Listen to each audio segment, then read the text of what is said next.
Hello and welcome to the dreaded part 4 of this Quake modeling tutorial series. In this episode, we'll finally be tackling the most infamous part of polymodeling. We'll be learning exactly how UV maps work, how we can use them to our advantage to make the cleanest, highest quality texture we can, and I'll top it all off with a terrible pun. So, without further ado, in object mode again, we're going to create a new cube mesh. And we're just going to take this over here with G, and we're going to really focus on this for a while, because I think it's a good lesson to learn. Over here on the right, if we click on this little globe-looking thing, it'll show us the materials menu. And if we click this is basically any textures or stuff we have for our models here.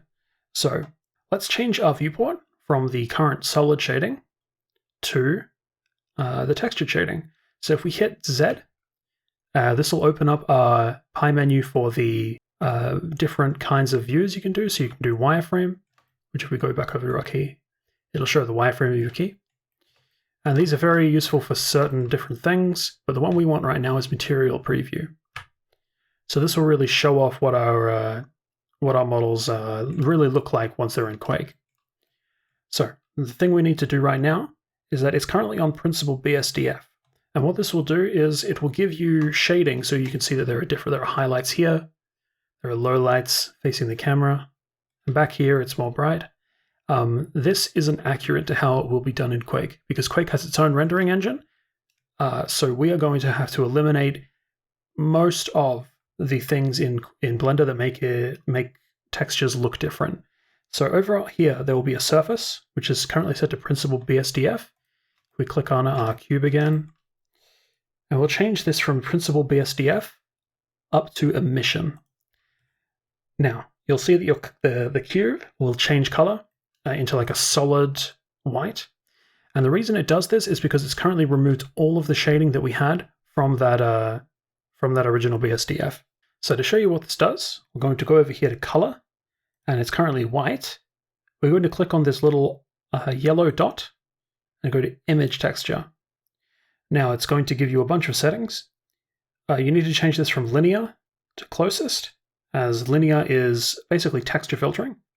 So closest, and we'll hit new, because we're going to create a new texture for the purposes of showing this off. So once you do this, it'll open up this menu. Give it a name, like test. Change its size to something more appropriate, like 512 by 512.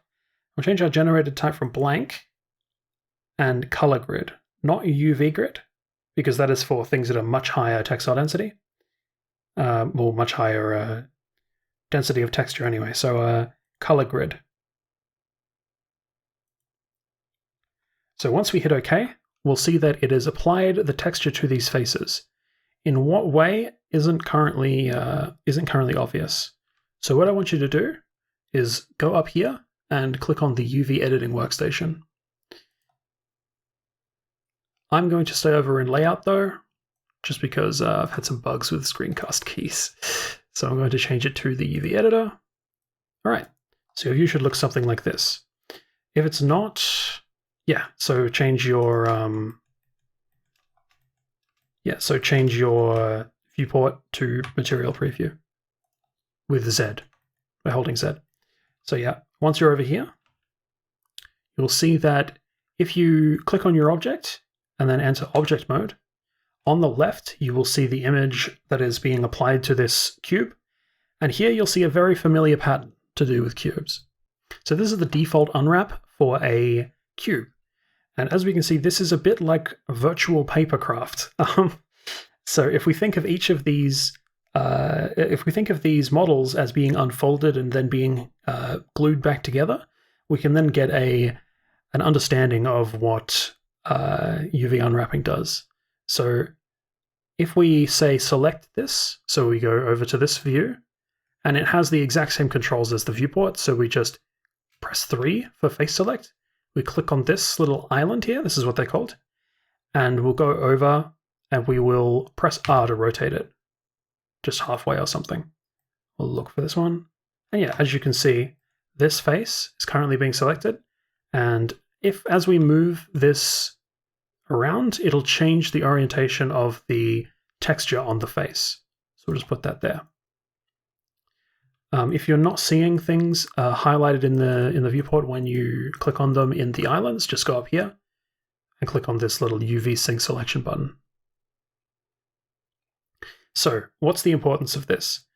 Well, if we try to unwrap this cube, so if we press A and we hit U, you'll see a UV mapping menu.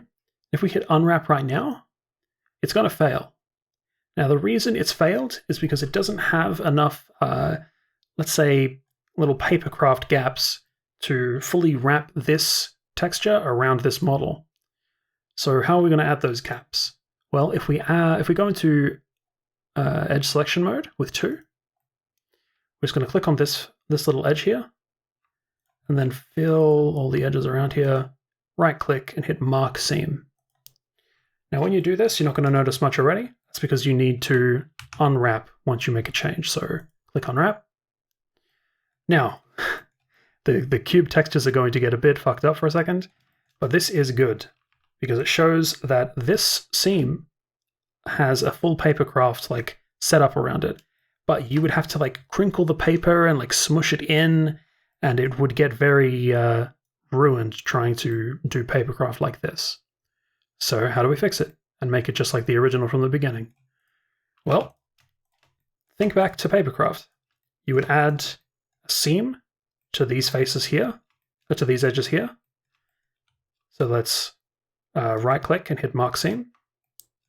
And then on this top face, you just right-click and hit Clear Seam.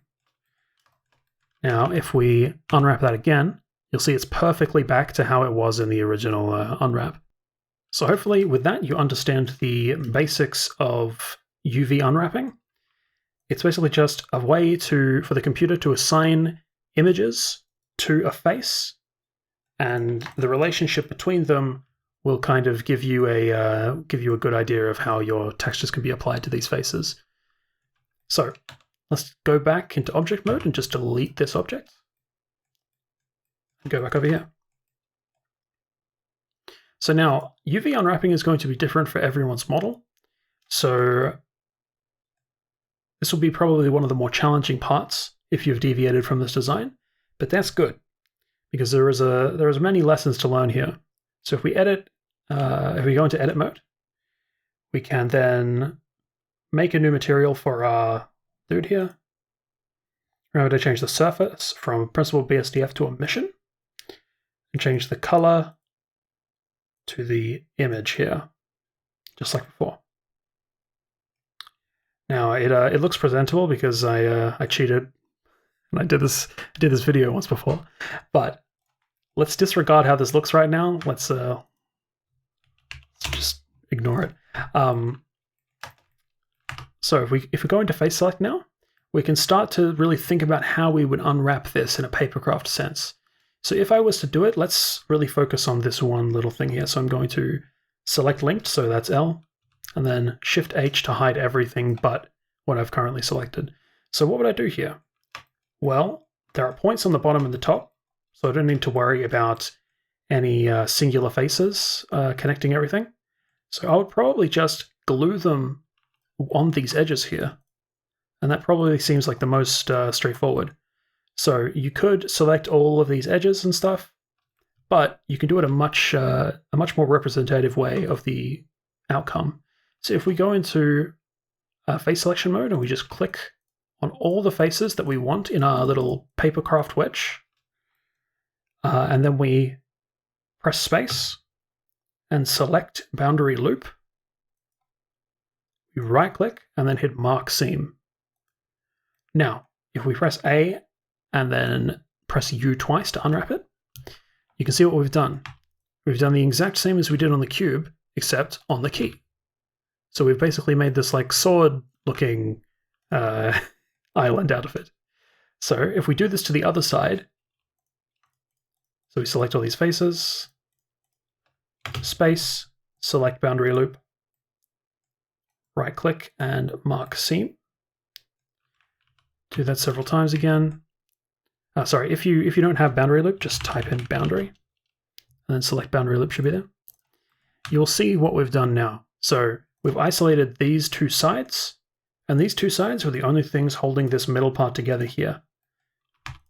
So what we've done now is we've basically made two distinct styles of island for this one part of the key.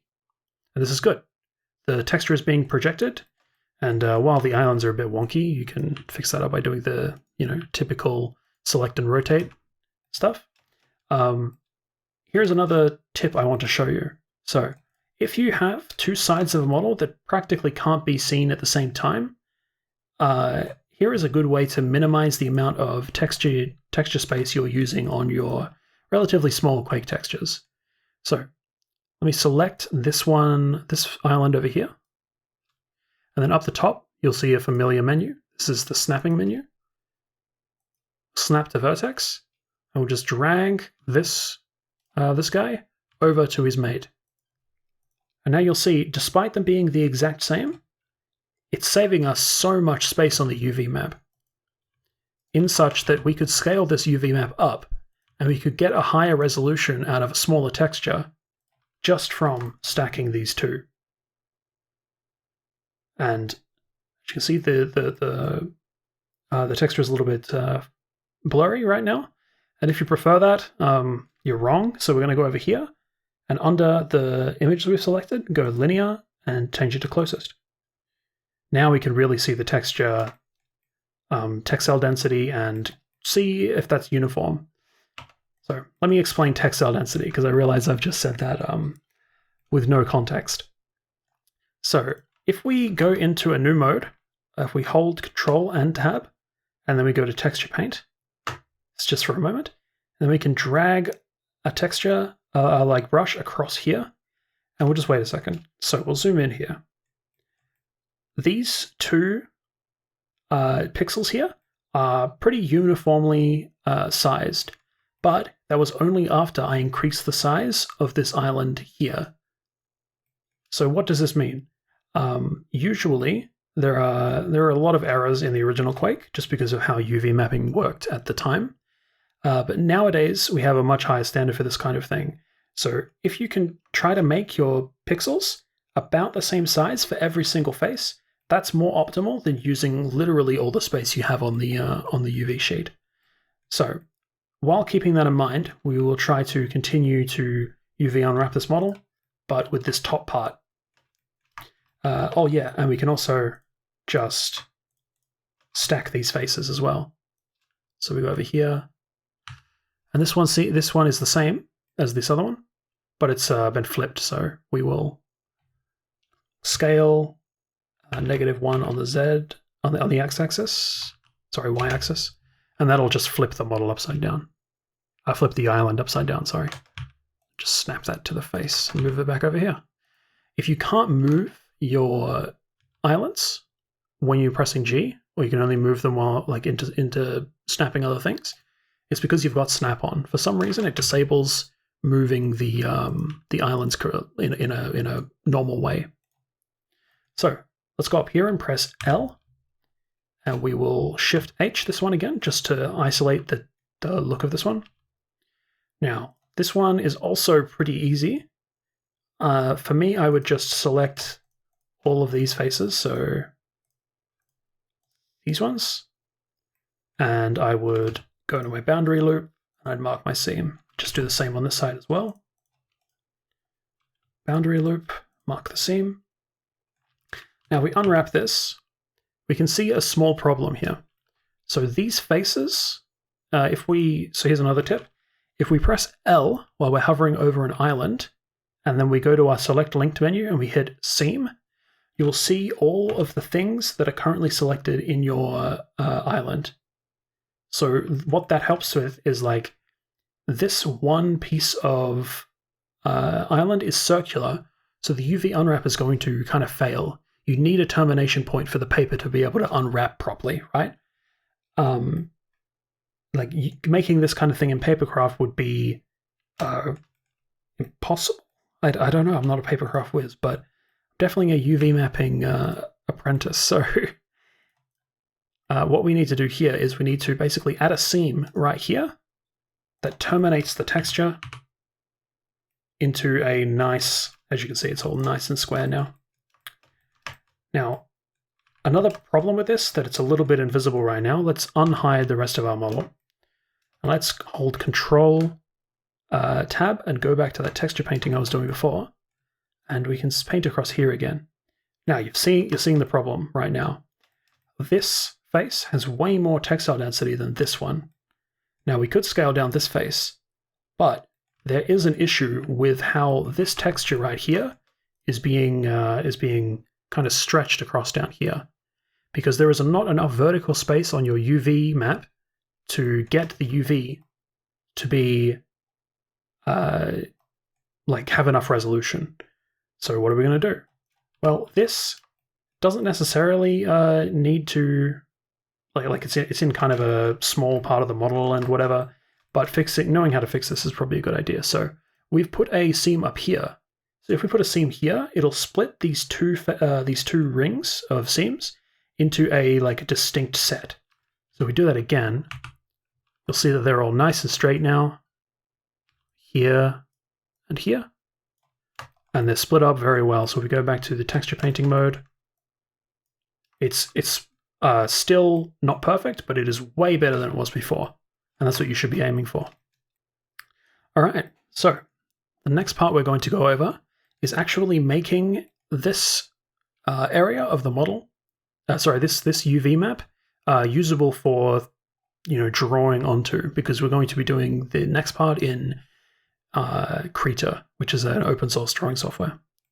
So this part here, we're going to try and optimize the space we have by we're going to stack seams, we're going to move them around until they're perfectly sized for the areas we're going to. So I'm going to grab this one right here, move it up. I can see that it's flipped with its friend, so scale -1. We will use our snap and snap this back. Just rotate this until it is straight. And the way I'm doing that snapping increment right there is by holding Control while doing that.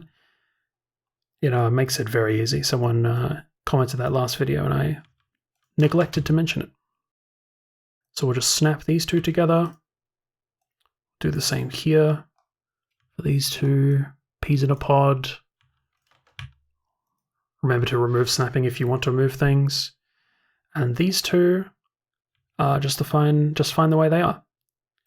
So what are we going to do with all these parts? Because there is a lot of area that's missing or unused on our UV sheet. So we're just going to scale these until they fit in the area in the most efficient way. So it doesn't have to be the most efficient, actually. You can just make it usable for yourself.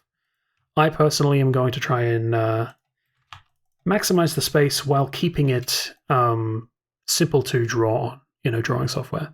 So over here, I'm going to just select these two, because it's a bit difficult to select them in this 2D viewport. Just move them here.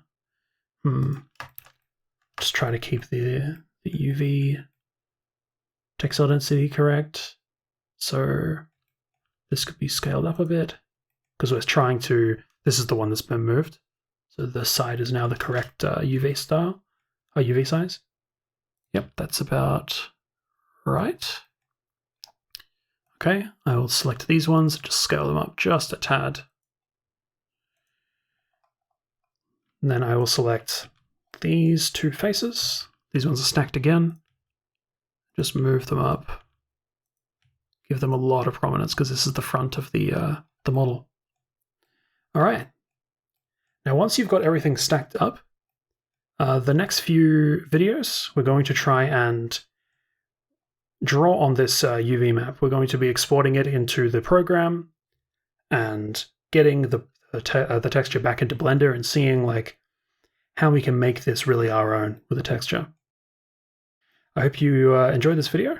If you did, leave a like. That's alien for me to say. I've never said that before. And just let me know in the comments if you have any problems. I suspect this one will have a lot of problem comments because UV mapping is a tough one to wrap your head around.